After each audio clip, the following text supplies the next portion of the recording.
Hello, in this video I want to show you how to adjust date and time settings on Epson Smart TV Projector.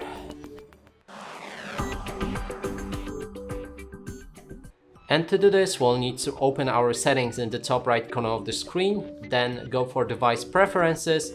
Inside select date and time, and here you can adjust time and date automatically with network provided time, or turn it off and set your date as well as the time manually. There's also option to set the time zone if you like, so choose whichever time zone you like. And finally we have use 24-hour format, so you can switch between 12 hours clock or 24 hours clock. And that's it for this video. Hope you like it. Please consider subscribing to our channel, leave a like and a comment below.